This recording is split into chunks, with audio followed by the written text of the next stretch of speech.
Welcome to So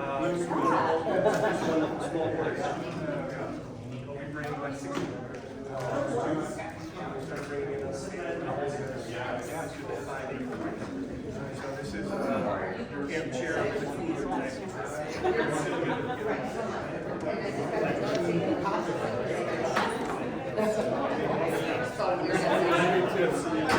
Last minute changes. Okay, Kat, huh? They'll call you up. Oh, okay. I just looked at my, I know, I could just send it and then Everybody can quiet down a little bit so we can start our interviews. We have 10 people to interview. We've got one person that's, well, we had 11, one person withdrew, and we have one person that is out of town. We're gonna have 10 minutes per person, so we're gonna have kind of a stop clock running. And Anna kind of wave at me when we've got about a minute left, so we can at least keep track and kind of keep everybody in time for our 6 o'clock meeting that we will have thereafter. So with that, Kelly, welcome. Obviously, you can see all the council members here. Mayor Walsh, I have a question. Yeah. I understand we're allowing 10 minutes per person. If anything doesn't go according to schedule, are the folks at the end going to be, is there a plan? We're doing 10 minutes per person. If 10 minutes is up, then we'll move into the next person. So 10 minutes is a hard. So everybody kind of just pay attention to the clock if they can, and hopefully we get through it. So when you're asking questions, try to be cognizant of the time as well. So basically what we'll do is we'll down there, everybody can ask one question. If there's follow-up questions, we'll try to do follow-up questions as well. So with that, Is there going to be time for discussion about the candidates then during the agenda item tonight? yes. We're going to allow discussion. Yes, that's when we'll discuss the candidates. This is strictly just the interview. Can you all speak up too, so we can hear? Sure. Try to do my best. We don't need microphones. All right, so Kelly Perkle. Purple. Okay, well, welcome. Thanks for your interview. We've got your wonderful filled out application here. Why don't you tell us a little bit about yourself and why you have applied for the position today? Sure. My family and I moved to Orono about 10 and a half years ago. We live on a little hobby farm off of Watertown Road, County Road 6. Almost in Maple Plain, but very much had the criteria of really being in Orono when we looked and found this home that we hope to stay in forever. So this is our plan for the long haul, so I have strong ties to this community and care very much. I've had a 20-year career in healthcare across the continuum of care in the Twin Cities, focus on business development, growth, and strategy, and have had the opportunity over the last few years since leaving the corporate world and now working for myself and with a couple of partners, having a bit more flexibility, being able to dig in and really contribute in the schools and the community, and so this is really a continuation of that effort. I have served on the PTO for the past 2 years in schools. I was the president last year and the past president this year, so my term is just ending. We try to have some continuity of keeping the president on for an extra year. I'm incredibly proud of the processes and rigor that we've put into kind of putting some processes in place in terms of how the decisions are being made, how funds are being used, how we're just putting administrative processes in place that weren't necessarily there a couple of years ago, and have had great feedback from the school administration and principals about how high functioning the PTO is. So I'm really kind of proud of that work that we've been able to do. And why did you apply for the position today? I'm interested in serving the community. I'm interested in bringing some skills that I have that I think would be helpful to the council. I love this community, and I see some of the challenges that the council and the processes have faced over the last couple of years, and I think I can help bring some perspective and balance to the position. I, in particular, have a couple of things that I think would be valuable. So about a year ago, I started an an early stage med tech venture capital firm with a couple of the smartest people I know. We spend a lot of time doing research and due diligence on companies that we're going to invest in. And the rigor that we put into that process is kind of how I approach problem solving, collecting data, understanding what the issues are, talking to as many people as I can just to understand before making decisions. Doesn't mean that it's consensus driven at all, it just means I'm trying to get as much information as possible. And then, I'm one of my top skills is building trust, and I think that's something that certainly is beneficial in a community-based position like the city council. That's awesome. Well, I appreciate you got a great, sounds like you got a great stuff you've had here in Orono and a great reputation and a lot of information. I'm going to start on this side of the table, and then next time we'll start at this side. So Benson, if you'd like to start with questions you might have. Absolutely. Well, one, I'd like to hear about your work with Girls with Impact. Because I think that's a very unique skill and interest area, working with young women to, provide leadership skills and guidance and how you would serve City of Orono in the capacity of a council member with that. Sure, absolutely. So I'm on the board of a not-for-profit called Girls with Impact. We focus on educating girls through a very unique online platform. It's kind of like a mini Harvard MBA for tweens and teens as they get ready for college, giving them skills and confidence in business and how to approach building a business, how to develop a marketing plan, and really serving all girls and women as they're underrepresented in the C-suite and on boards in most corporations today, but also serving those who are underserved through corporate sponsorships. So working with corporations to get sponsorships in order to be able to bring any girl who wishes to participate in the program regardless of their ability to pay for the program. What was that called again? Girls with Impact. It's based in Connecticut, but the board members are nationwide, and there are a number of really impressive corporate sponsors that we work with. Richard? Being the father of 3 daughters, I really appreciate that. That's Awesome. So, based on what you know about city government, what do you see as the top priorities of our city and why? It's a loaded question right now. I think honestly, I think the top priority is gaining some semblance of a community and bringing people back together in a way that it feels a little bit fractured right now. And I think bringing the community together, and that might be done through kind of building trust, communication, bringing people on board. I've always had a philosophy when building businesses and dealing with really tough critics at times, that to bring some of those toughest critics on board can be really beneficial, and that's really hard to do. And so that's where some of those softer skills come into play that I think I would bring to the council. I think that's the biggest issue. Yes, we have big questions to answer and big fiscal decisions to make, but I think really bringing the community back together in a way that doesn't feel combative and fractured should be the absolute priority. Matt? Well, I'm just kind of curious if you had kind of, considered running for a city council position for a while, or if it's just been a matter of watching some of the recent events that kind of inspired you to come forward now. Sure, fair question. I have considered for the last couple of years how I can best help serve the community. I considered running for school board this fall. There was quite a slate of candidates, and so I didn't want to add any confusion into the mix. But I certainly have thought about about city council, about mayor, about some of the positions that have been available over the last few years.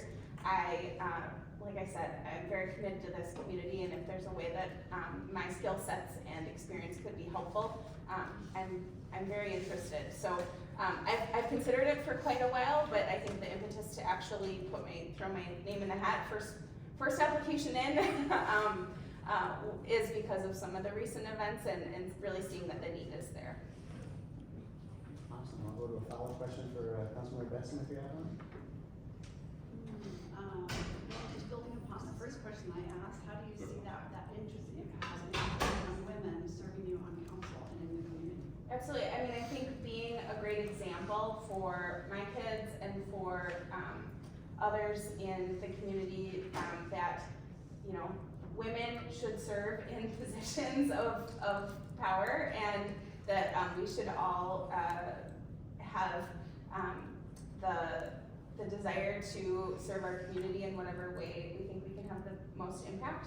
And I would very much be proud to show my daughters that I care about something and I'm making an effort to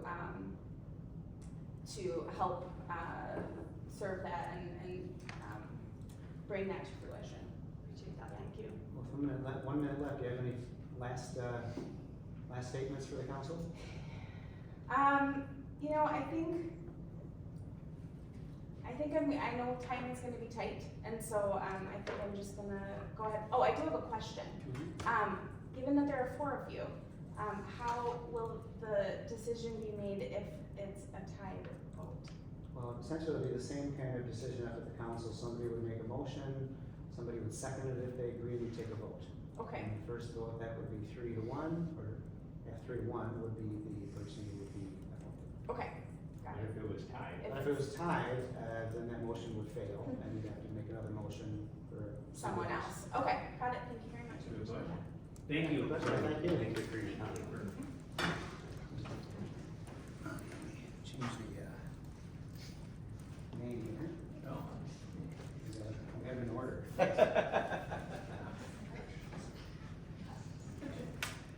All right, Penny, thank you for filling out the application. Why don't you tell us a little bit about yourself and why you have decided to put your name in for a city council representative here in Orono? Okay, first of all, I was asked to, and second of all, after hearing Kelly, I have a really good feel. I think there's gonna be some really good candidates here, and so I'm not worried. You know, I was kind of thinking that there might be some, conflict or not, but I'm real at peace. And why did I run? Well, first of all, when I moved into Orono, it was like the duck. You know, I mean, living in the wetland and living with the natural resources and driving into where I live, it was all a shaded road, a lot of big trees, you know, 50, 60-year-old trees. Well, in later development, most of those trees are gone, and I see it as, every variance, when you ask for a variance, it's because in often cases, the house is too big for the lot, and there's this, and then like the garage being 1.5 times what we have, I'm wondering if there's a plan for 50% more roads and 50% more houses, and we have like 8,400 citizens and 3,200 houses, so really we have about 3,200 sources of income. So I could see why, you know, you wanna have bigger houses and bigger tax base, but like Kelly, I'm a little worried about how we're spending our money and how those decisions are made. So I wanted to just be there like Kelly, to bring the community together and be able to, you know, have more understanding of what we're doing. Okay, well, I'll start down this end this time with Matt. Well, Penny, you've been involved. I've seen you in the council meetings before. Thanks for coming. I just had a question. So this is a position that gets, it's an interim position, so it lasts about 1.5 years or so. Sure. If you were appointed, would you see yourself running publicly after that, or are you just looking for a position to fill in until an election kind of comes? Well, you know, I ran before, back in, let's see, it was at the end of Lily McMillan's run, and I came in 3rd. So, And it's a job to run, and so I didn't re-up and, but then I started watching, you know, over this past year, and that's when I got more interest. So, yeah, I probably, you know, depending on how it went, I would probably be interested in running again. Richard? So what year did you make your election run? What year? Yeah. Well, Do you remember? at the end of Lily McMillan, so was that 2016? You had put on your application 2001X. I know, because I don't remember, I don't remember Yeah. what the year was. Okay. And, Well, what year did you start? 2014. Oh, no, it wouldn't have been that long ago, I don't think. Or maybe it was. Well, that's when I got on the council. 16 is when I. No, oh, maybe, no, not on the council, it was when you were mayor. 16, that'd be 16. Okay, then that's when I meant.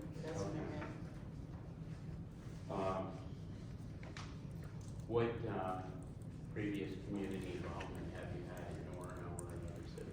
Orono was election judge, and in other cities, Fulton neighborhood, it's the one right at 50th in France, so that's a Minneapolis neighborhood, right at 50th where the Dairy Queen used to be. And there was an effort to run the traffic, make that 50th an arterial, and because France is an arterial and 50th through Edina is an arterial. Well, that effort was like, I mean, I'm used to the sound, to me it was like the ocean, the sound of traffic. And again, with the trees, you know, people would slow down, but, then the Dutch elm hit, and so my effort, biggest effort was to retree the neighborhood. So we got together and all bought those little trees and put them where they were taken. Okay. Yeah, Very nice. it was fun. Councilmember Benson? You mentioned, getting involved recently because of some of the involvements you've had in recent, I guess, months or years, I don't know, but you talked about trust in the last interview, and I wanted to ask you about trust now. How would you go about building trust as a new member of city council? Well, I think it's like a friendship. There's mutual respect, there's mutual and exchange and discourse, and it's, all about, not being afraid to ask a question and being open to answering. So as a council member, when somebody would ask me a question, I'd be able to answer. But that would mean I'm, you know, up to speed on the information. Yeah, thank you. Any follow-ups?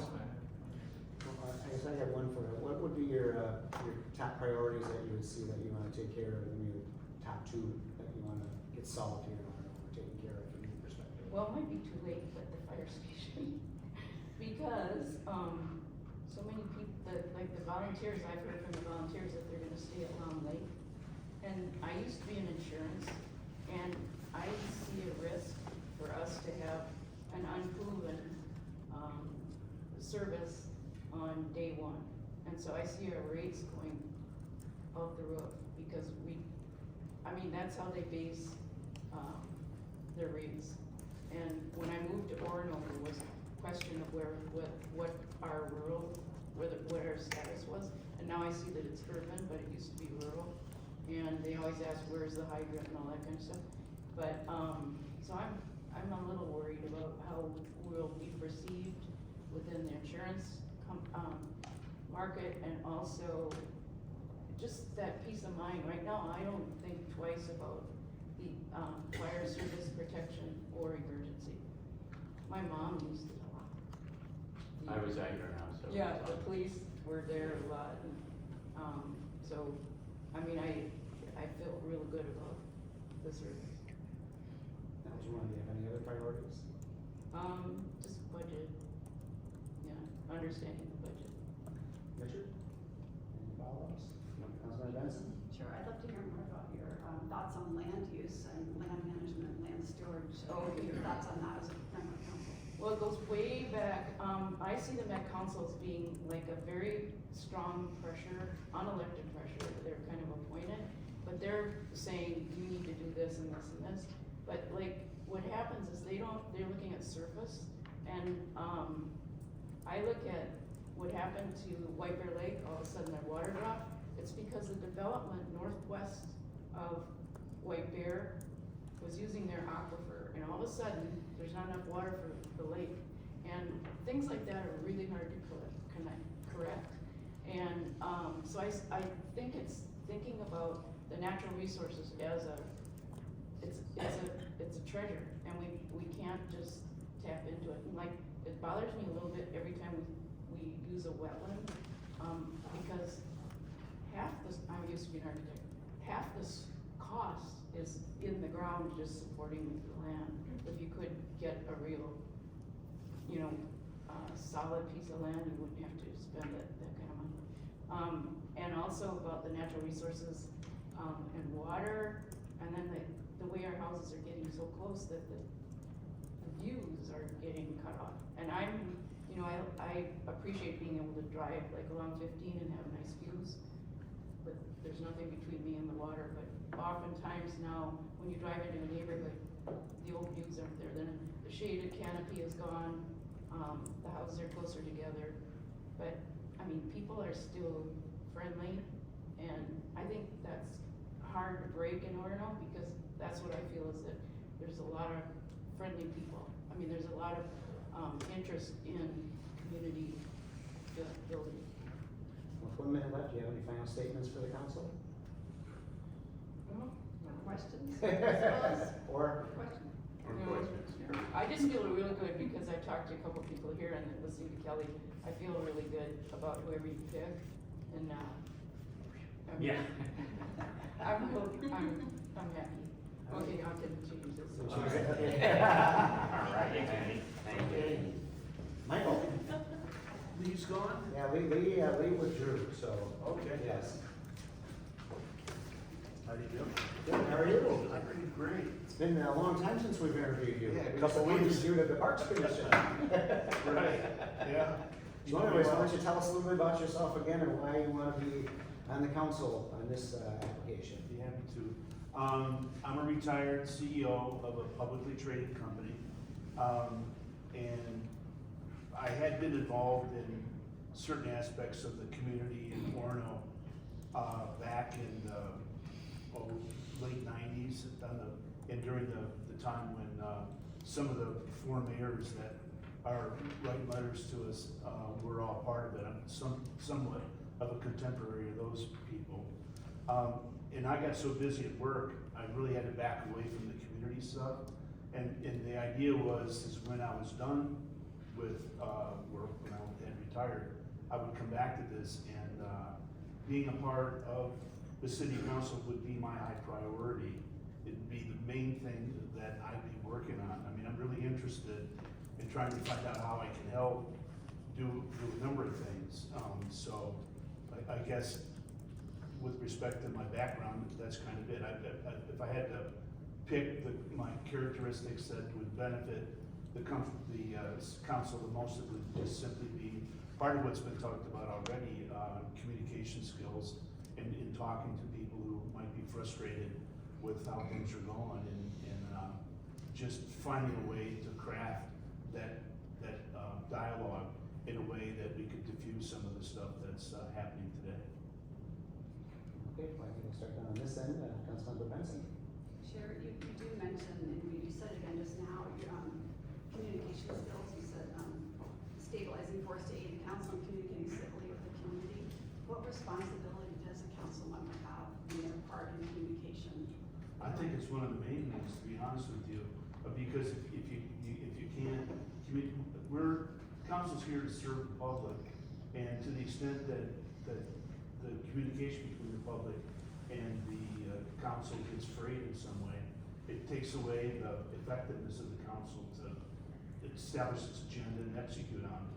So I think one of the reasons I brought that up is because I think it's a very important part. I mean, you're not gonna, be able to satisfy everybody's, complaints or negative attitudes about decisions that you make, and I think it's important for the council and the community to understand that you get elected to make those decisions on their behalf, and to the extent that all the information is collected and analyzed and discussed, I mean, you're in a better position to make those decisions, but then communicating them to the public in such a way that they understand what you did. Maybe they won't be 100% happy, but at least they would feel as if, you know, they had been heard in that dialogue.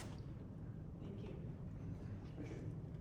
I don't wanna put you on the spot, but I'm gonna throw a question at you. 'Cause Sure. I wanna pick your brain. Yeah, So as far as respectful communication, how would you handle somebody from the public cursing at you, threatening you, or slandering you? personally. Because those are some of the things we deal with. I've been at the few council meetings, and to be honest with you, I was really surprised and disappointed at how unraveled it was. And some of the things that were said by the committee to the council were just inappropriate. And I think that in some respects, there might be important to establish some listed principles that we put up on the wall when someone comes in, or rules of, you know, interaction, and things that you can and can't do, and if you don't abide by the rules, you're escorted out of here. Because no, I was pretty upset with some of the things that were said at that meeting, and I didn't, again, I haven't been a part of it, you know, I don't know all of the details of how it got here, but now that it's here, I think that it is important to find a way to kind of diffuse that as best you can and move forward. But no, I was upset by how those things unraveled, and I would make sure that people understood, you know, in a non-violent way, how I felt about it. Thanks. Yeah. So, you're alternate on the parks, there isn't, is that? No, I'm a full-fledged Oh, okay. council member. We had two that, Yeah, we did one for the planning commission, who was the alternate. yes. Right. Okay, can you tell us a little bit about your experience so far in the parks and how you think it translate to the council? I think that's a happy place, actually.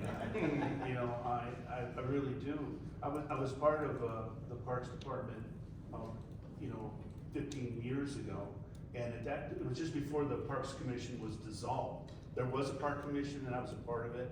I left because of work, but soon after that, it was dissolved for a couple of years, and then it came back. And I went to you know, a couple of those meetings too, and the whole attitude of it is so much better, because not only do we have good ideas and good resources here, you've got some support now with the hiring of the park superintendent and the resources that the council's been able to muster towards managing those parks and making them, and developing more things for the public to do here. So you know, the parks is, I think, one of the things that we should tout is, you know, a very positive thing in the community. And take credit for it as the council. I mean, I think that's a very good sign of it. Now, is it all perfect? No, there's still some issues out there too that we have to deal with. You know, biking through the back trails at Beerwood, for instance, is something that pops up. You know, are we gonna kill all the trees that are in there because we're riding mountain bikes? Well, maybe not, but those things need to be looked at and addressed too. But by and large, I'm very pleased with what's going on in the Parks Department. We're budgeting now. I see you weren't in it. I think it's great. Yeah. I really do. And we do appreciate all your service on the parks. Oh, you're welcome. Thank you. We do. Go back on Councilmember Benson, if you have a follow-up question. Sure, regarding the budget, you talk about communicating to Orono citizens as important stakeholders in city government, and obviously that includes spending. So Yeah. what are your thoughts on your responsibility as a council member with regard to fiscal decisions? Well, again, I think that's one of the top, you know, two priorities for the council is that kind of filters through, trickles down to a whole lot of other stuff. And balancing revenue with costs, you know, and making sure that the priorities about where dollars are spent, you know, is an integral part of running a government or running a business. And I think, again, those things are a part of that communication process that may be able to be improved as well too. Making sure people understand how you've chosen those priorities and where the money's gonna be spent. And showing that fiscally responsibly, we can collect enough revenue to you know, not go into debt. I mean, into least manage that in such a way that the things that we desperately need to do get done, and the things that we don't have money for, maybe get put on the back burner. Thank you. Richard, any follow-up questions? No, thank Matt, you. follow-up question? Well, thanks, we have great, community members in here, and I appreciate all your service. Do you have any other final questions or thoughts for the council? I think a lot of it has come out in the last, few times that I've met with you in the park meetings that I've gone to. I know it must be terribly frustrating from your part, and what I would ask is how, do you have any intentions about how you're gonna change the way you interface with the public so that they don't create that kind of havoc in the next meeting? I mean, then you would view that as a priority too, because I would hope if I'm gonna share that objective with you as a part of the council, that we'd all be holding hands as we walk through that. Makes sense. Yeah. I think it's very important. Yeah, good. I appreciate your time, Michael. Yeah, thank you. Yeah, absolutely. Okay, next is, Cameron Porter. You can just quote the sign at the bottom.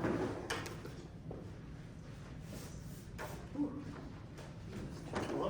All right, well, hello, well, thanks for filling out the application. We have another full-time Parks Commission. I appreciate all your service as well.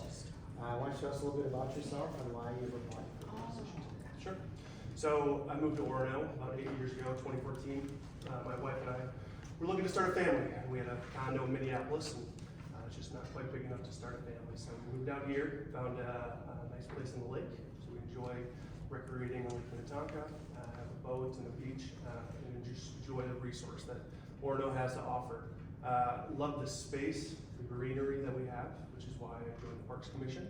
I like seeing our natural spaces be utilized for our kids. Big thing is when I joined the Parks Commission, I had a young daughter. Would love to see us have a place for her to go play, be it outdoors or be it at a playground. Consistently, I was going to Minnetrista and a couple of our neighboring parks. Just those were our closest playgrounds for our child. So love to see more places for us to go play. As she's grown, we've found us leaning more towards some of the nature preserves that are by us, by Saga Hill, and so it's been a great place. I enjoy being here. So that's a little bit about myself. And why have you applied for this position today? Sure. So when I joined the Parks Commission, you asked me that same question, and I said I wanted to serve my community. I tend to find myself looking for areas that make the greatest impact. So I was on the condo board, looking at different budgets, looking at how do we make sure our building is maintained in a profitable way that people wanted to live there in the future. That's why I want to be part of our council, is that I want people to want to live in this town. I want us to have a safe and welcoming place that just people are proud of. And I think I could do that through methodical and thoughtful ways as far as my strategic outlook on how we're going to drive this city into the next generation. That's awesome. Matt? I'll ask you the same question that I had asked about, are you looking just to fill in this particular spot, or is this something that you see yourself running for? Yeah, I would love to run for it. I think this is an incredible opportunity for any of these 11 candidates, where you get to understand what it takes to be part of city council. You get to show the community who you are. You get to show the residents what you stand in and believe in. I think it's an incredible opportunity for anybody who gets selected to be able to run again. I think that'd be an important aspect of somebody looking for this position should have. So yes, we'll look to run.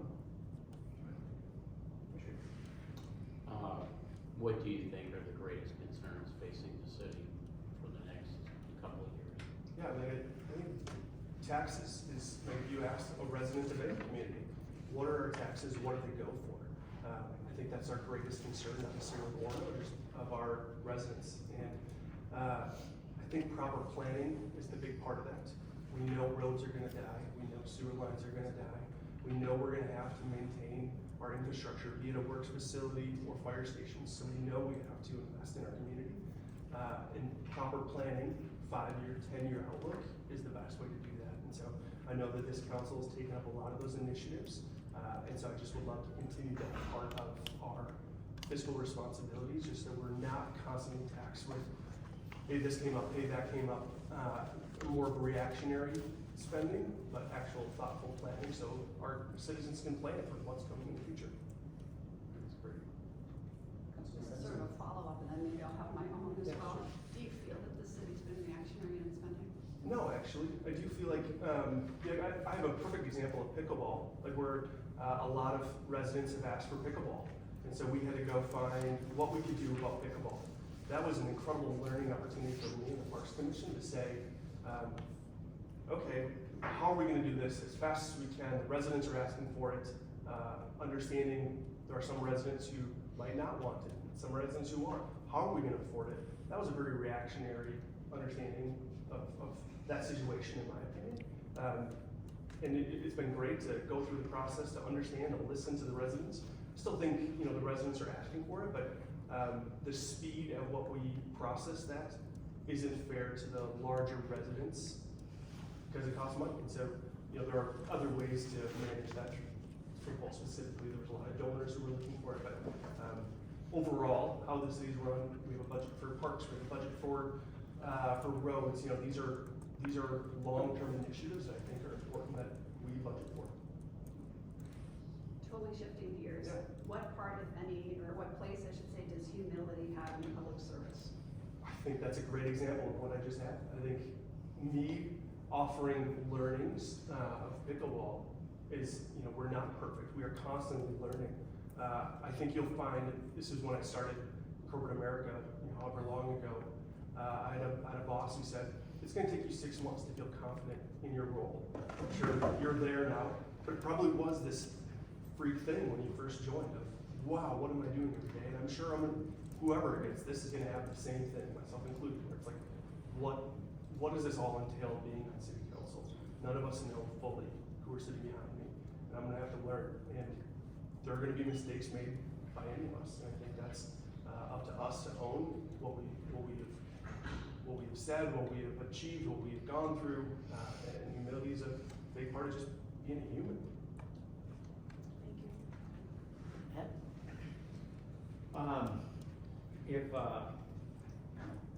If you were just gonna pick your 2 top priorities on day 1 when you come into council, what would they be? Yeah, something that I would love, and we don't have a lot of say about it, but I'd love to see Navarre flourish. It's not, we've chosen as a city to not offer tax incentives for businesses to grow there, but there are other methods, whether it's approaching state for funding. It feels like there's a constant rotation of just a few small businesses that struggle to get root there. I would love to see Navarre flourish. I think as you drive up 15 past Spring Park into Mound, there's a lot of great businesses that have been able to establish. I would love to see Navarre be just more of a destination. Like we are a tourist destination of the West, if you will, with Lake Minnetonka. We have a lot of people driving through 15 and 19. It'd be great if we had additional amenities there for them. That's one. A few people have talked about their professional background, how that would help them in the city council and stuff. Why don't we talk a little bit about that? Yeah, I'm an electrical engineer. I graduated from the University of Minnesota. I spent 15 years at Target, 12 years at Target, and I was a product developer, so I designed products for consumers. And so my job was to understand how people interacted with the products they're about to purchase and how they're gonna find value with it. And I think that's the whole idea of city council is whatever we invest in, we're trying to have people find value in what their taxes are going for. And so understanding how the consumer interacts with the product, how our residents interact with the city, I think those are important assets that my background would be able to translate to city council. On the Navarre issue, I think that's wonderful because as somebody who lives close in the area, that's always been a real big concern of mine. And I think I'm proud to say this council's done a great job in that area because we really, especially during the pandemic, we were very vocal about supporting local businesses, getting out there, getting people up and going as soon as possible. Getting the trail connection. Getting the trail connection. We're working on the parking lot. It's been beautified.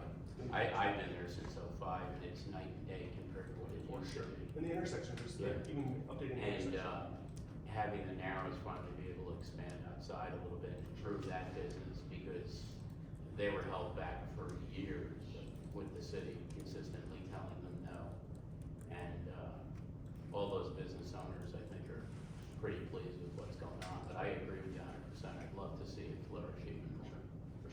It's a terrific area. Any problem? Yeah, I should, we talk about, the idea of, understanding what consumers want within the business world market.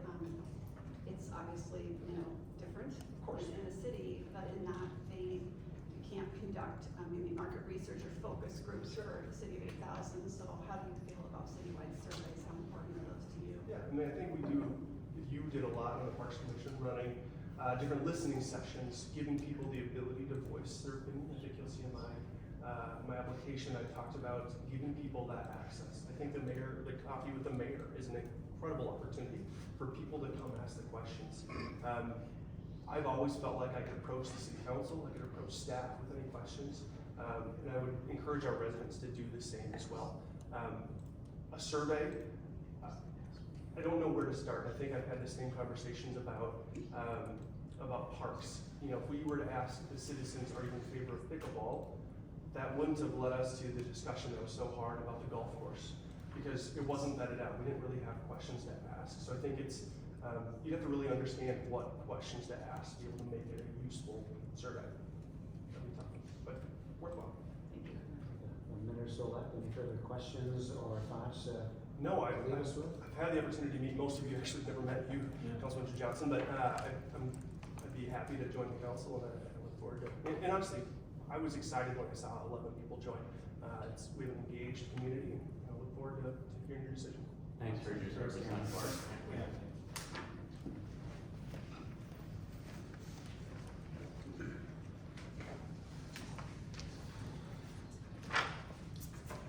Jane Agger, tell us a little bit about yourself and why you have applied to city council. Well, a little bit about myself. I grew up in Orono, Long Lake, other than serving my country in the U.S. Navy, and then coming back and attending the University of Minnesota and obtaining my mechanical engineering degree.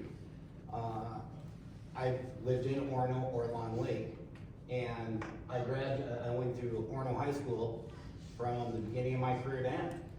I mean, I've seen this community go from what it was to what it is. I skied Ski Tonka every Saturday when I was a kid. There's so many things that are Seven Nations Park. I used to get babysat there not babysat, I went to a summer camp there when I was a kid for the house that was there.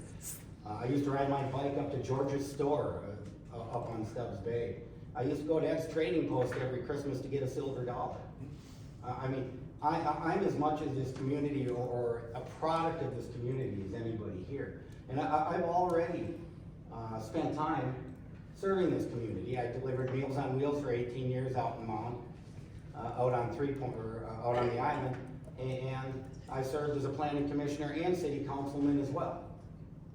I think I'm uniquely positioned, and I'm not denigrating anybody out here because there's plenty of qualified candidates. But with my history, my experience, my understanding of zoning codes, my understanding that you guys have completely destroyed the protection of the lake and that kind of stuff needs to come back, and the fact that I don't think you should be using the code book in order to enhance friends or let people get away with stuff to sacrifice the lake to do so, or any of the lakes. And these kinds of concerns bring me to my main point, is the fact that as far as green energy comes, I've rarely run into as ignorant of a community ordinance-wise. And that's what's going on here. You guys build a $18 million public works building, you can't be bothered to put a $100,000 40 kilowatt solar system on it. I just signed a contract for two 40 kilowatt solar systems, $102,000 each. You couldn't fit that into your budget, you couldn't look forward, you couldn't help the community. You might not understand that there's a climate crisis. It might not be the way it's being blared at you, but the way our communities have polluted and spread things around the globe is something we all have to deal with. And the perfect example is government regulation is great at times because when acid rain was falling everywhere, it took the government to step in and to stop these kinds of things. Well, you guys are a government here and you have a chance to help. And I really think we're having a problem overbuilding our parks, some of our natural areas that are just priceless to this community. And that's a viewpoint I had years ago when I was on the council. And I don't think you're very forward-looking when you say I'm building a 100-year building and not considering the energy. So that's what brings me here today. Councilmember Benson? I'm just thinking about the concept of citizen advisory committees. Have you ever, I know you've lived here your whole life, but have you ever in your long history or seen something like that as it relates to advising on natural areas or anything like that? Oh, absolutely. When Highway 12 was rebuilt, that's what it was. It was actually combination committees working with Long Lake instead of stamping on Long Lake and saying, how do we get this accomplished? And it's interesting, many people probably don't know this, there's only one lane each way because of Long Lake. Not because Orono didn't want one lane each way, it's because Long Lake wanted that. And you know what, there's only an exit over there and an exit over there because of Gabriel Jabor. Because he wanted people to drive past Orono so we could maintain our rural character and we wouldn't have the exits and all the traffic.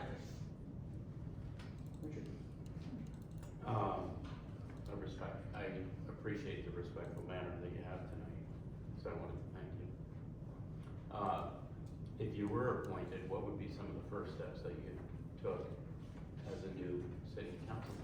Well, it doesn't really matter what steps I take because we work as a council.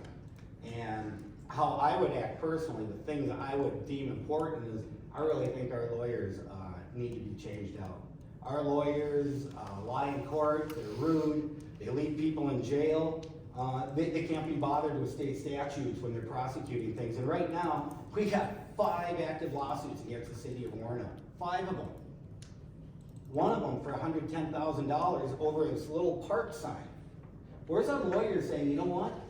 Why do we want to spend all this money over something so silly? We could take that money and put green energy on the public works building or something else. So I really think we got to start with the lawyers. Then we have to look at the heads of the city, because what's gone on in our police department, which is well documented over there, the officers are great. I've had officers respond and they're very respectful and everything, but the leadership of the department has allowed certain things to happen in our community, not just to me. It's a bunch of Channel 5 anchors who sued the city at one point and other things. I think this stuff actually has to be investigated and looked at instead of letting people slide on just, I don't know, making stuff up as they go. And that's the problem with this community right now, is the leadership. So you would advise firing our city administrator, firing our attorneys, and firing our police chief? Those would be 3 great steps to start this city on the path to healing and on the path to actually respecting its citizens, because those are the people who do. You laugh at me? This police chief changed a policy of making a police report every time they get to a property because of me.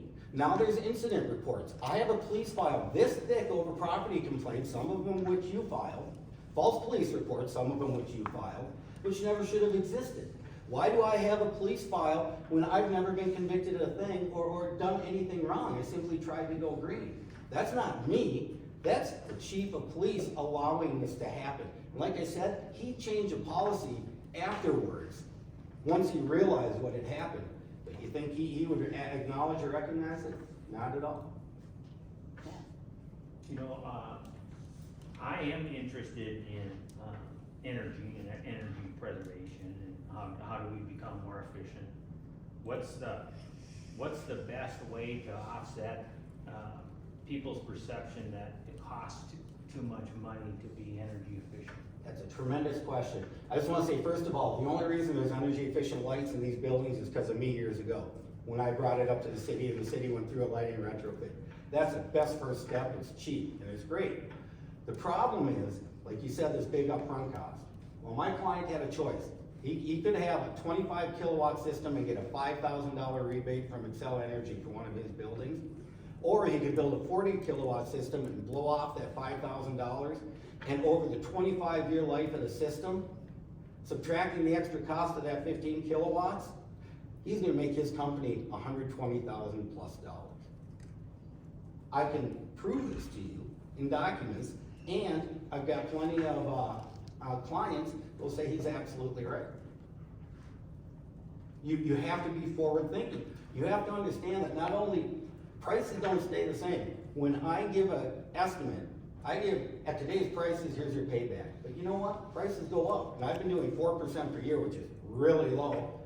4% per year over the 25 years I average that, and then you can see what the real payback is. So you might be saving $2,500 a month now, but you're gonna be saving $5,000 to $6,000 a month in 25 years, and that's only 4%. It's a matter of just getting you to understand, look at the numbers and reason it out. Like I said, they made the decision, forget this 5,000 from Excel, let's make as much as we can over time. I guess I have a sort of a two-part question. I would definitely tag on what Matt says. I'm not opposed at all to green energy, but as a council member, it would not be something that you personally could supply to the city because it would be a complete conflict of interest. With that being said, cost analysis for solar panels and things of that nature, I think it's a great idea. I'm very okay with it. If it can make the city more efficient. Well, I wasn't on the council, I've been here with my company. I'm since- 100% on board with it. I'm not on the council, I've been here since 2009 with my business. He even tried to take my business over, form his own company, it's such a good business. Sorry, you did. I never got a phone call. We're building this new building. We've got a solar developer, a wind developer, a battery bank guy in town. I know you gotta take 3 bids. No one gave me a phone call to say, what do we do? But Jay, in that respect, I could have directed. the city buys securities. They have for years. They buy bonds and everything else. Even before I got on the council, they didn't buy bonds for me. I didn't take it personally. I didn't. The other thing I would point out is, from 10 years of being on the fire department, and working with our police staff, our department is the best run in Hennepin County, by far. I think, I'm gonna defend Corey because I think he's a terrific police chief, and he and his staff have done a terrific job keeping our community safe, especially through difficult times. He's been outstanding. Either way, we have great staff. Okay, Any last thoughts you wanna give us? Yeah, first of all, I don't really think it matters who the police chief is out here, it's a safe area in general. That's just the way it is, you know, some of these roads you don't even know exist unless you drive down them. Doesn't mean we haven't had crime, because we have. I'm gonna challenge you guys. You have a lot of people you like here. A lot of people you think, wow, they fit right in and everything else, but that's not what this council needs. This council needs someone who's gonna point out what's going on, have their own separate and honest opinion that they're willing to give, and not be afraid to give it. And the person with the most experience in the city, when it comes to that, I'm plenty experienced, I've been on the planning commission and council. I just think that I'm the guy to do it, and I know there's plenty of other people out there who completely agree with me. All right, thank you. Thanks for your time. All right, Maria Veach, who's next, is out of town, on a family trip. I know everybody, I'm assuming she reached out to everybody, but she said she was going to. I did eye contact with her. So we had interviews outside of this, because she couldn't be here, so did she get over you as well? Okay. So the next on our list is Brian Tuberville. Just switch the names so that. There you go. All right, Brian, well, thanks for being here today. I know you're at the council early and often these days. Yep. Tell us a little bit about yourself and why you've decided to put your hand in the ring for city council membership. You bet. So, Brian Turbyville, I've lived in Orono somewhere around 14 years, and had you asked me months ago would I ever be running for a council seat, the answer is no. But I think there's a lot more than just what's going on in the chamber that's brought me here. We pay close attention to politics in our house, and are very interested, always have been. Came for a particular issue, and from there, listening to the council, seeing what's going on. And then ultimately, the challenge, which ultimately came from each of you, saying, if you think you can do it better, show up and be a part of it. So I don't say I can do it better, I don't know that I can. I believe our politics are similar, and yet I think I bring a calm and demeaning voice to settle it all out. And I hope that I can bring a different tone to the overall setting. And when it comes down to it, Orono is a fantastic place. It doesn't need change, it doesn't need to be ran differently. City staff and administrators don't get the credit that they deserve. And the same for the council, it's pretty difficult to sit up on that bench, and there's certainly a sanity check saying, am I doing the right thing sitting here? So. All right, Matt, I'll start with you. Brian, you mentioned tone, you know, what would you say is the current tone and where would you like to see the tone change to? Yeah. It is very disruptive to get business done, and it is hard to get past the outbursts and the outbreaks that happen in the chamber. I've not been to another city and not to another council meeting. I don't know what they're like, but I think it could just be calmed and settled. And I think that's not a thing. That's a demeanor. That's bringing a different tone to it, adding a tone to it. Some of your past skills, things that you've implemented either at work or personally, where do you think they would be applicable to council position? Yeah. So to tell you a little bit about myself, I started a company in my dad's garage in my early 20s. That is now literally a world-renowned printing company. We have a niche that is very specific and awards throughout. In starting a company with employee number 1 and going to the 65 or so people that we have today, I have hired hundreds, I've fired dozens, I made payroll every single week for the last 30, whatever it is, 8, 9 years, whatever it might be. And I have negotiated multi-million-dollar contracts with pieces of equipment. I've negotiated terms on leases. I understand the P&L. I can read a balance sheet.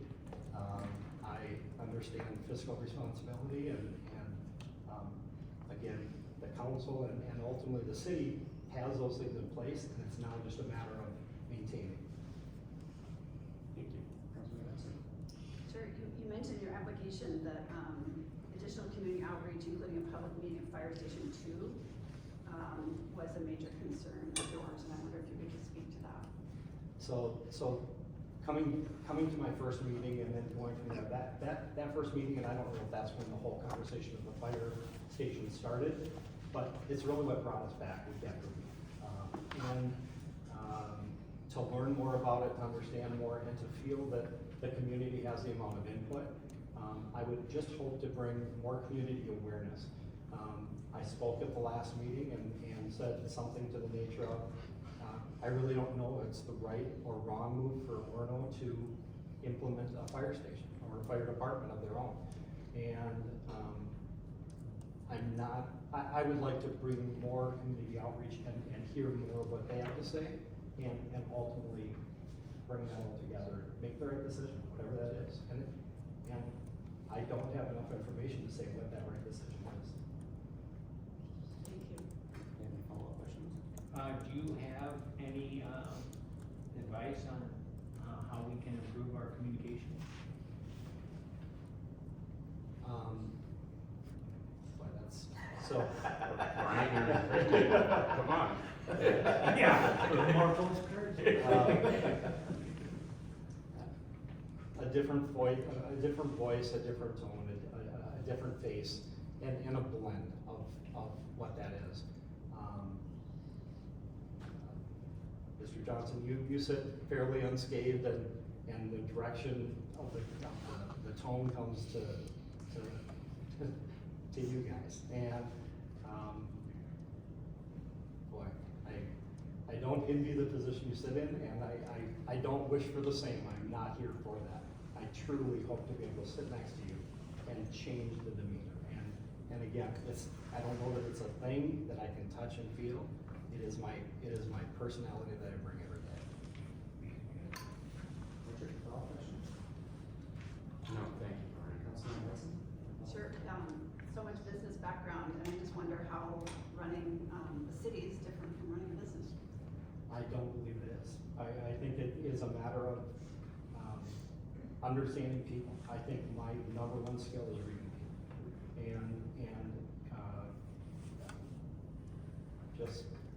Just being able to listen. There's always two sides. There's always a right, or no, I gotta change it.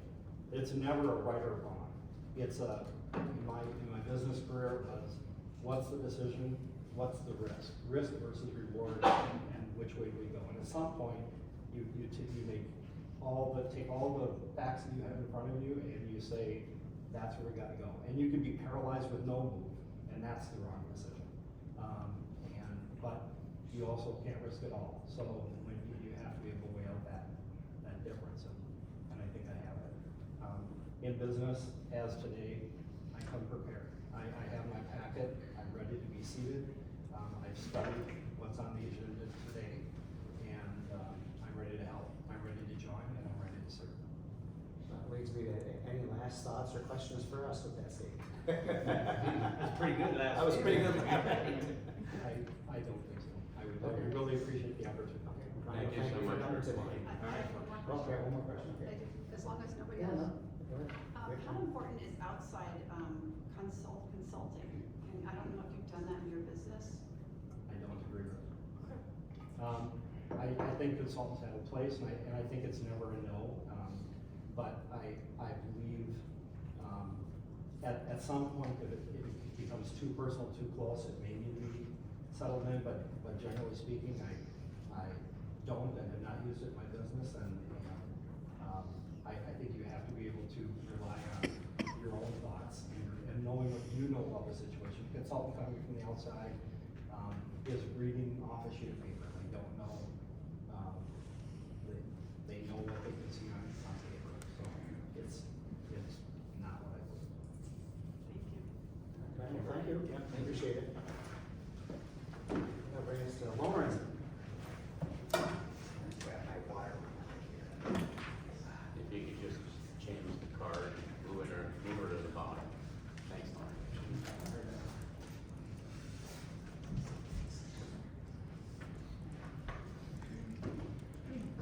Lauren, you're one of the long-term veterans of the planning commission.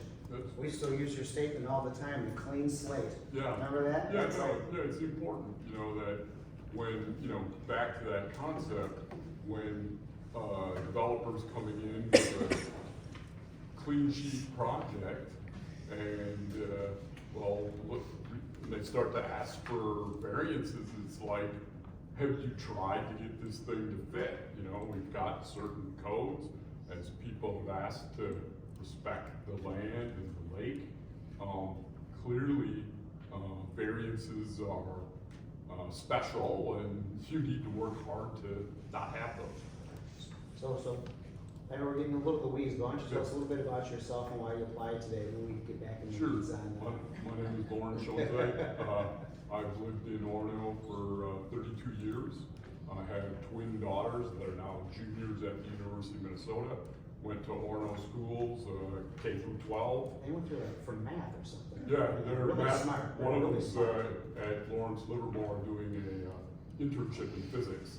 Nice. Pretty much the Super Bowl physics. The other daughter's researching at the They're gonna be University of applying in Minnesota. about 8-9 years, right? Yeah, we thought when they were kids, we'd practice calculus and free throws. They're far too short, so we went the calculus route. But having been on the Orono Planning Commission for 10 years and also as the chair of the commission for like 2 or 3 years, and really enjoyed that opportunity to both give back to the city, but also participate and hear what's going on, feel the vibe of the city, and participate. Even today, I'm help my neighbors all the time through the process. What works, what doesn't, translate city speak. So that they're not wasting staff time or their time, and they're not asking for crazy stuff that would never go through. Again, realistic. What's it take? Graduate from the University of Minnesota in computer science. I taught there for a while. Been in business for myself.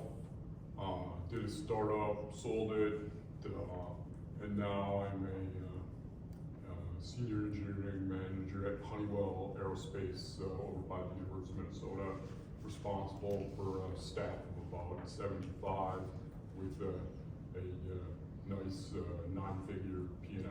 So as far as hiring, career development, talent, fire, you know, and I think the key, and probably my strength, is communications. One of the important pieces of communications is that it's really a two-way conversation. So I'm talking to Richard and I'm trying to make my point and it's not getting across. That's a shame on me that, you know, I have to close that loop and work on things like that. Okay, well, I'll start with Councilman Benson. Sure. Since the time that you served on planning, it sounds like you followed city business quite closely over the years since you served. Yeah, I have. You know, I come to council meetings, help with planning commission, a neighbor's looking to add on to his house, and what's it take, you know, you're going, stop trying to build towards the lake, you're wasting your time. And that, you know, and that here in Orono, unlike the rest of LMCD, we have that 75-foot thing, and that just makes it, you know, a little nicer and more special here in Orono. But yeah, I've continued to stay active. I get the email list, I read them. If I see something that's strange, I show up and list, you know, start by listening, you know. Yeah, how do you feel Don't that- shoot your mouth off. Do you feel that decisions have changed radically over the time that you served, or the process? Well, so I think I was part of, and working with Melanie and others, was we kind of did a statistical analysis of the variances. And if you have so many variances for this, at some point the city needs to look in the mirror and say, hey, it's not the residents asking for something that's wrong, maybe it's our code. And is there a way to reform it from, oh, you gotta go through the variance process, get a $2,000 survey, spend $750 for the application, where maybe we could give the staff some administrative assistance for smaller tasks that shouldn't go through that process and, you know, bring undue burden to the residents. Because early on in my exposure to city government, we used to have this org chart, and at the top of the org chart are the residents. The taxpayers, they're our stakeholders. The council, the planning commission, we're accountable to them, and so listening and participating is that reverse org chart. They're at the top, they're our stakeholders. We're here to represent them, but we're also here to make the tough decisions. There was a letter that went around that said, hey, finances are crazy at the city. But one of those previous mayors said, we don't fix the roads because we want to keep the speeds down. That's nonsense. Today, we have an active project to identify the roads, actually pay for them, and when the city fixed my road 5-6 years ago, we worked on that a lot. I don't get water in my front yard. So we're here to make those tough choices and invest and spend the taxpayers' money wisely. But we're also not here to do nothing.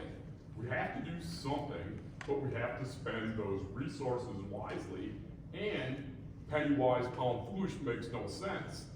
Because when they were working on my road, it turned out it had a bad base, and one of those big machines came through, and it sunk about 4 feet, and so they had to dig it out, bring more class 5 in, cost the city, you know, while they're in there, $8,000 more, but you would never asphalt a bad road base. And so that's an example of money spent wise, and while we're in there, let's do it right, because we're not coming back for another 30 years. Right.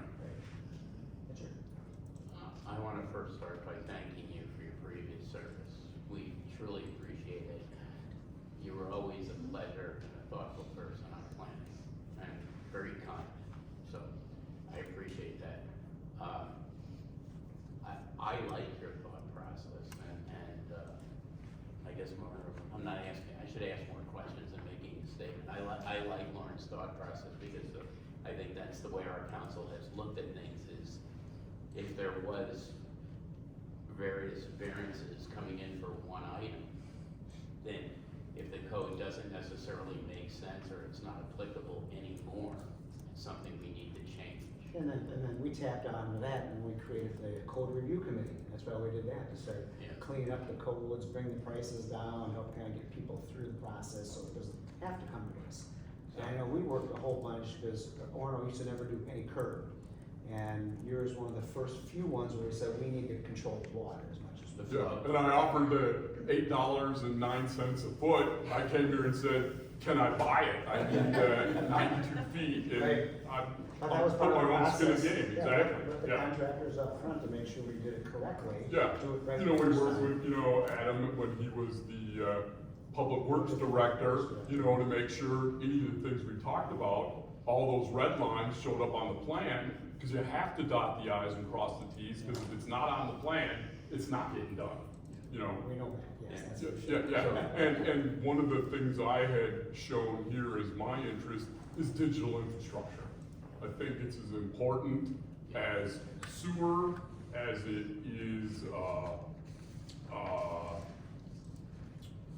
any of the other pieces. And, you know, and if you're like most people, I no longer have a landline. I have two of these things in my phone, and they're, in Orono, they're mostly $50 bricks, because we have no cell service. And so, we would need to work at it. We have MediaCom is somewhere between, incompetent and criminal, and, you know, with work from home, and, getting through the pandemic and the rest of it, we really have the opportunity to bring the digital infrastructure to our city to make it, you know, that much more of a world-class place. Plus, with the city having such an excellent credit rating, having shovel-ready projects, get some infrastructure money, there's a great opportunity to really do something up nice and not break the bank. I agree, we got about 1 minute left, so Matt, I'll bring it up to you. Well, I work for MediaCom. Yeah. Well, you know, and I would bring my technical expertise to, you know, help the city navigate a project like that. But here's my question. Yeah, All right, so you did this for 10 years, you know, yeah. and what's provoked you now? To say, Well, hey, I so wanna move somewhere? I would definitely say work from home. You know, I didn't want to be able to commit to something that I didn't have the time for. And now work from home, I have established staff. I'm able to, you know, have time to give back. You know, I sort of, I don't know how long of a leash the phone gives me, but I have that opportunity. Good digital infrastructure at home allows me to be in Orono rather than go down to my team in Clearwater or something like that. Awesome, well, I appreciate it. Do you have any final thoughts for us? Appreciate the opportunity to speak here in front of the council. I'd be honored to get the opportunity to participate with this team and continue to make Orono a world-class city that's kind of the gem hiding here in the woods on the lake. I appreciate Thank it. you. Thanks again for all your Thanks, service Dave. you put in before, Yep, too. thanks, Tom. Yep. Okay, we will bring up Barbara Burwell. Good. Move here, change that on too, that'd be awesome, thank you. So Barbara, tell us a little bit about yourself and why you put yourself in today. And we go back many, many, many years and decades, so tell us a little Well, about it's yourself. not that long. I'm sitting here. Thank you all for being here. This chair is very warm.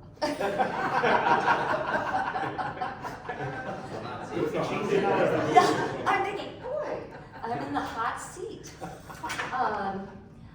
I saw the opportunity of when Victoria decided to step down. I was out of the country at the time, and it allowed me, as I was going back from England back to here, I thought, this is an opportunity, if needed, for me to be able to serve and give back. The political arena, the community arena have always interested me. I was a political science major, communications major and an American Studies major at St. Olaf and the University of Minnesota. I have had a long-term passion about public policy and it was something that we discussed on a regular basis at the Peterson household when I was growing up. And so I'm kind of a closet junkie. And I look at this as being an opportunity of serving with, and coming with no personal agenda, but to be able to serve and give back to the community. Having stood before the council on a particular project, I thought at the time, I appreciate your willingness individually to give back and the time that it takes. And I appreciated your thoughts, although we have not met before, on your vote in which you said I needed to become a little bit more familiar with the issues, and I appreciate that. All right, well, I'll start over here with Matt. Well, is this something that you're looking just to fill in this short-term role, or is it, are you interested in, if you were appointed, also run in a public way? I think if elected, I would serve. And you run again next year. Next year, I believe it would be a year and a half. Or a year and a half. Yeah. All right, Richard. It's good to see you. Thank you, it's nice to see you. I didn't recognize you without your bow tie. What do you think are some of the most important things that Orono has facing itself in the next couple of years? Well, I think Orono, like many other communities, is facing a tide in which it's even more critical for us as the public, as community members, to become more vocal and to be able to speak what we believe and to become actively engaged in the lives of our city and our neighbors. And that we are not, I think COVID created a little bit of a hibernation effect in which that is not necessarily good as a community. I think that this is a community that is a coordinated effort with the various divisions, different locales within this IGNOT division.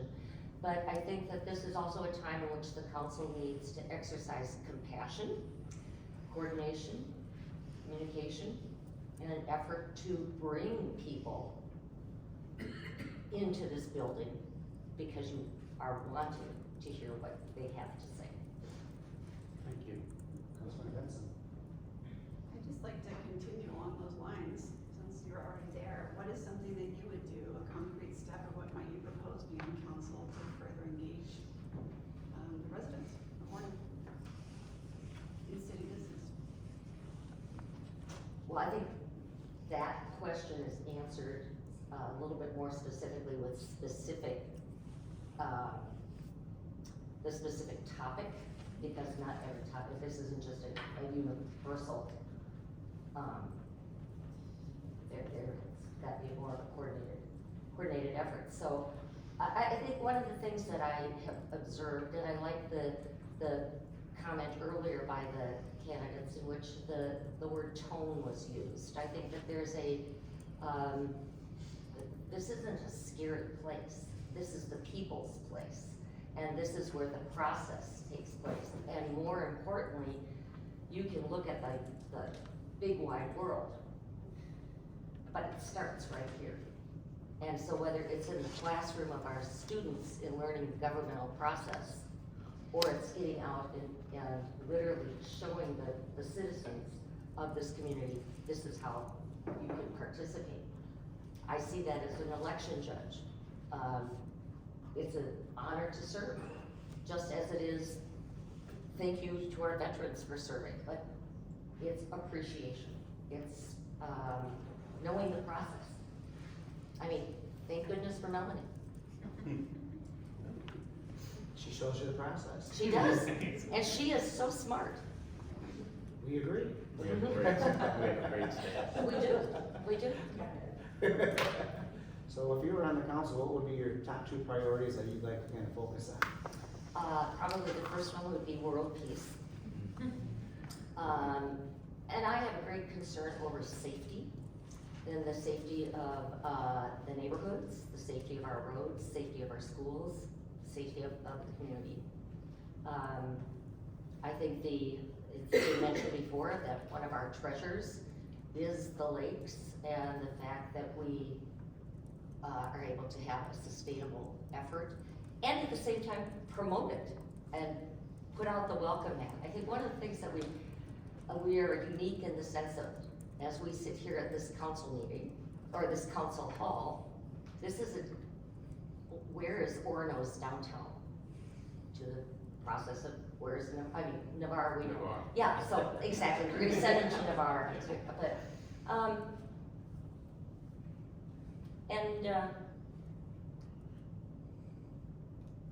controlling the communication of the citizens with the council. Not controlling, but tempering. Matt? On the communication front, Mm-hmm, two-parter. okay. Okay, how do you kind of stay connected? Where do you go to get your information about the happenings of the city? And then the other half of that would be, you know, do you have any thoughts of what we could be doing better to communicate more effectively? Well, I get my information through the web, on the city website, and the Sailor, and the newspapers, social media. I mean, I don't get it on Facebook. Yeah, do you get the city email? Do you subscribe to that by chance? I do. Do I read it every single week? It's riveting. It's right up there with the bylaws. Yeah. When you have a little insomnia, there you go. Richard? Would you have any advice of what we could be doing better and more effectively in communication versus the means or? Well, the quick answer to that would be yes. The specifics would be, let me sit at the same table with you and it'll be very easy to become more judgmental. Yeah. That's a good way to answer it. Richard? Discuss public safety, the protection of roads and so forth. As far as public safety is concerned, do you have any concerns in Orono regarding public safety or the way it's been run? Well, the quick answer would be yes. But to that degree, I do believe that when concerns have arisen within my area, the police have been extremely responsive. I look and say that that's just unfortunately, it's just a part of our world that is different than when I was growing up. With about a minute left, do you have any further thoughts for us or questions? I appreciate the opportunity of having this. I think it's exciting that there are this many people that are interested in serving. That warms my heart as a U.S. citizen, saying I'm a believer in red, white, and blue. I've had a variety of different opportunities in my life to serve in a global place, in a national place, a statewide place. And this is my home of 40 years. I've raised 3 children, and my husband and I have lived here. I have a real strong concern about the migration of our citizens, both from in the metro area specifically. And it pains me to see citizens leaving and taking businesses with them Out of Minnesota. out of Minnesota.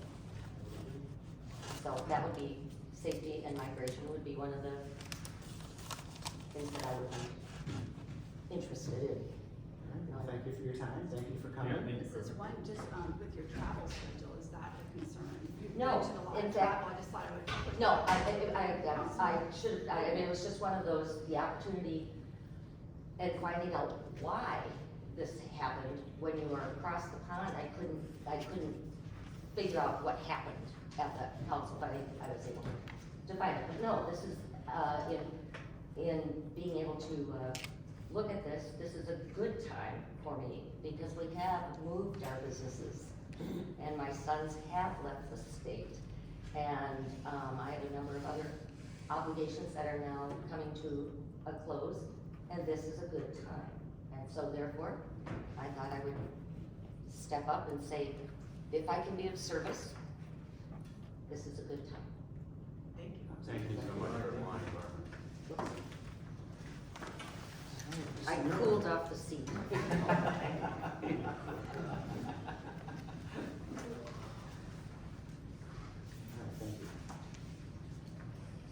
All right, Mr. Miller, Mike, right? Yes. If you can tell us a little bit about yourself and why you've applied for the position today. Yeah, Mike Miller, I've been here in Orono for about 3.5 years.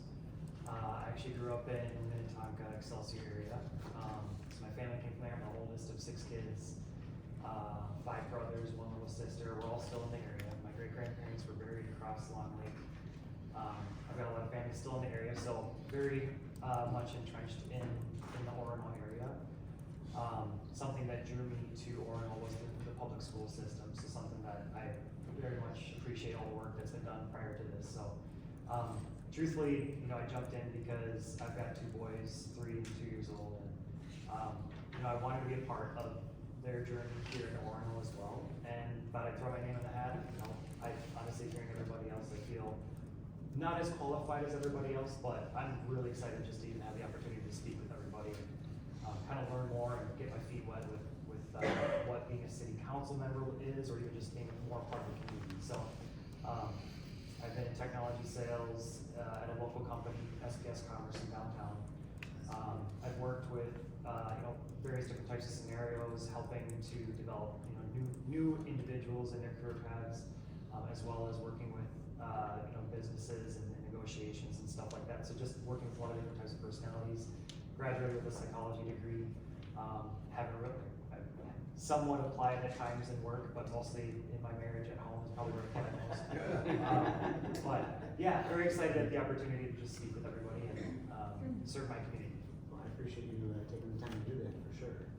Start over here with Councilmember Benson.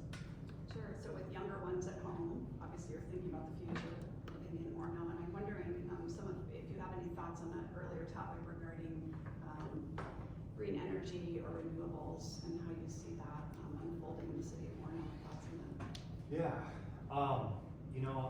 I maybe ask me an easier question. I think this is kind of the way the world is going, and I think there's a balance of both. I think it's a challenge. Whoever is on that side that's making the decision has to really consider what is it that's going to cost the short term the people who, let's say, need. Because it kind of depends. Like I think about jobs, for example. If you're moving to green energy, does that compromise work? Does it compromise jobs? But also thinking far ahead enough that, okay, as we trend towards this, it is just something we have to do. So do you rip the Band-Aid off up front? Do you kind of do it in small doses as you go? So to me, it's kind of case by case of what's, thinking long term, the 20-year path, like how do we take like little bite-sized decisions along the way? I know it's very general and kind of skirting, but that's kind of how I would think to address that type of scenario, because you can't look at it 20 years from now and say, well, we need to decide exactly how it's going to look in 20 years. We need to make decisions and how we think it's going to look in 20 years and make smaller decisions now. And kind of help along that path. So, yeah. Appreciate it. Well, Thank and you. that's a good point too, because I don't think anybody says they're against green energy, but as a council, we have to think about, the implications of neighbors that are close together, what impacts it has on the neighbors, shining, reflection, things falling over, all those things. So we have more than just, this is a good idea. Noise issues, so there's a lot of things that we have to take into consideration, and so it's not just, is it good, because I think there's nobody would say it's bad, right? But we have a lot of different things we have to go through, and that's always the catch 22 of how it works.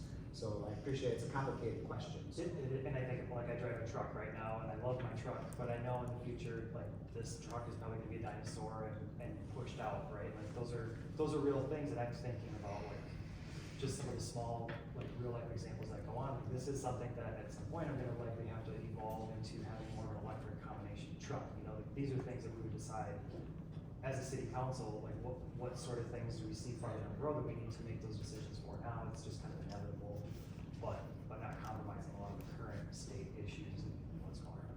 Richard. So I'm gonna ask you an easier question. You're a young dad and two young boys. I'm gonna ask you about parks. So as a young father, what is your vision kind of in the parks in the community? Do you see it as something that you'd like to see improved so children are using them, or would you rather see it more as a wild space?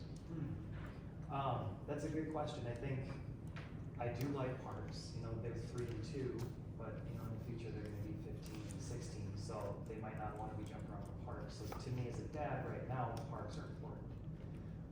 So it's hard to say what that looks like farther down the road for the community. You know, I think it's a balance of both. You kind of have to weigh the importance of, you know, like protecting the environment, protecting the landscapes, protecting the beauty, because that's what drew us here as a family, is how beautiful Orono is. But at the same time, thinking long term, you know, Orono is a very coveted area, and thinking like I live right off the Long Lake, but there's 700 new apartments I think going up, you know, or you know, A lot. There's a lot of- putting up a bunch of stuff. yeah, there's a lot of growth now happening on this side of the city that's going to drive new needs and new priorities and just new change. So, yeah, I would say that parks to me right now are very important, but they weren't important to me 5 years ago, to be honest, like to be totally truthful. So I think to me it's personal because of the season of life that I'm in right now with my kids. Yeah, so.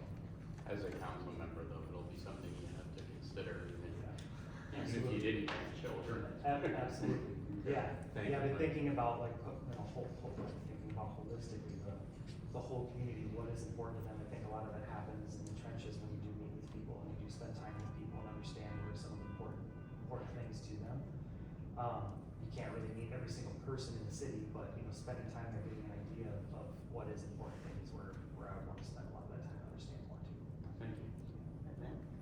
So you did the get out and vote campaign in college, right? So voting's been something that you recognize as an important piece. Yeah, I think, you know, it's a freedom we have. I don't want to interrupt you, but if somebody has a Jeep Cherokee outside, it looks like A it's. tan Jeep, someone might have sat on their keys, the alarm is going off. Does somebody have a tan Jeep Cherokee? Might be Jeep. You've won the prize. Sorry, Mike. No, that's okay. Your question was. Well, I was just one part recognizing that you did that, which suggested, you know, voting's important, and you knew that from a young age. Yeah. And so I'm curious, so you follow politics then, if you're gonna vote, I would hope you pay attention to the issues. What kind of provoked you to, you know, come up and put your name in here? What provoked me, her name is Michelle Miller, and I sleep next to her every night. You know, that actually was part of what kind of got me involved. I think, truthfully, you know, my parents growing up, I wouldn't be able to tell you as a 16, 17-year-old whether they were Democrat or Republican. It wasn't until 18 when you get into college when you start to think about a lot of these things. So that was 18 years ago. You know, that at that point, I think the one thing that I valued most was just that I had the opportunity to vote.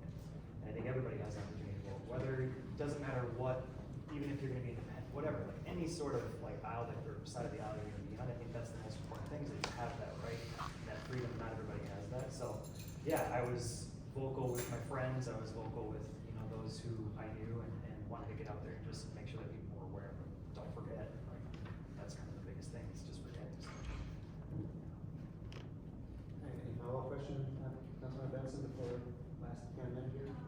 Sure, I'm just interested, the average age in Orono is maybe about 50, 49 or so. As a younger person, how do you view the city? Any thoughts you'd like to share on that from a demographic that's younger? Yeah,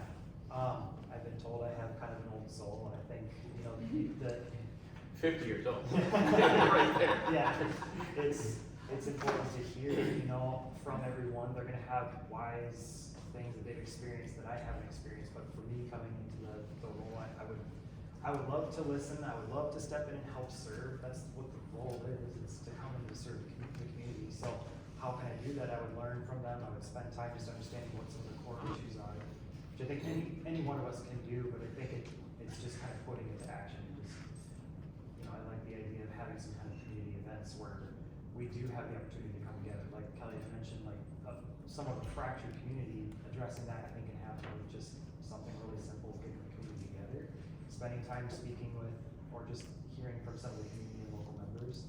I think it would really help, obviously, initially starting out. I appreciate your time Thank for you so coming in much. today. Yeah, Absolutely. Appreciate it. Thank you.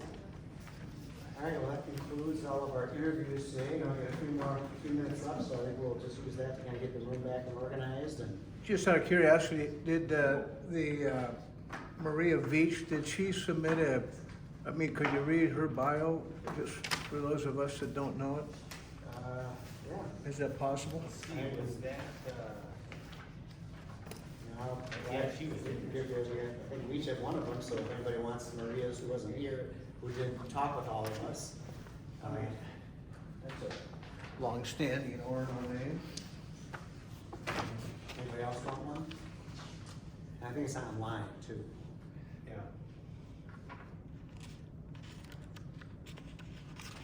Okay. Well, Thank you. We'll get all this stuff back organized and. I didn't have my full 10 minutes because I was a little short, but I wanted to add on to Lisa, what she was saying, what an issue with the Met, and I brought up Met Council, and you know how Long Lake is building all that compact, they're probably trying to respond